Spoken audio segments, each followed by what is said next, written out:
Second way we want to modify our bench press technique is by bringing our grip slightly in, even though you won't be able to move as much weight this way. If you're more concerned with developing your upper chest in particular, a closer grip will likely hit the upper fibers better. The upper chest.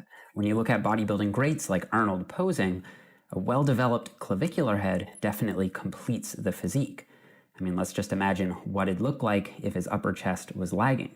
Not so great. So in this video, I want to lay out 4 specific strategies for growing the upper chest as quickly as possible. So off the bat, I think it's important that we prioritize the chest in general in a variety of different ways. So before we get into the 4 specific tips, I'm going to blast through these general prioritization principles. First, you want to hit your chest earlier in the workout when you're fresher and stronger. This is going to lead to better performance and more overload. Second, you should tally up how many sets of chest you're currently doing per week right now. It might not be enough, or it might be too much. According to this blog post from Dr. Mike Israetel, most intermediate to advanced level lifters respond optimally to 12 to 20 sets per week, but most people start running into recovery issues above 22 sets or more. Once you've got the proper techniques handled, then you can start adding 1 or 2 sets per week over the next month or two as you assess your progress, working your way up through that 12 to 20 set optimal zone. Third, the easiest way to get your chest volume up quickly is by hitting it more frequently. So if you're currently only hitting your chest once per week on Monday, start hitting it twice per week, such as by doing push workouts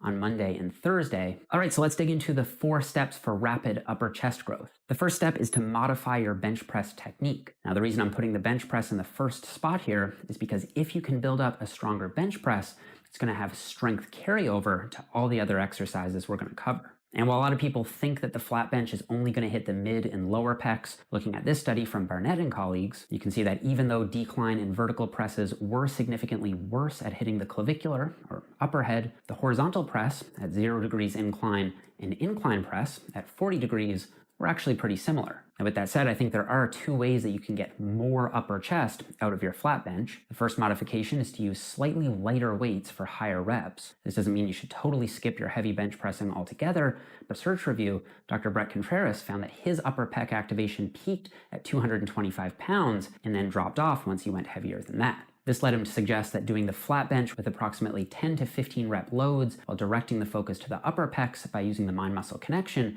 could offer an advantage. Second way we want to modify our bench press technique is by bringing our grip slightly in, even though you won't be able to move as much weight this way. If you're more concerned with developing your upper chest in particular, a closer grip will likely hit the upper fibers better. In that same study from Barnett et al., they found higher upper pec activation at 1 times shoulder width than 2 times shoulder width. This is because the closer grips emphasize shoulder flexion. Closer grips emphasize shoulder flexion. You can try this out for yourself. Just raise your arm up like you would in a front raise, and you should feel your upper pecs contracting.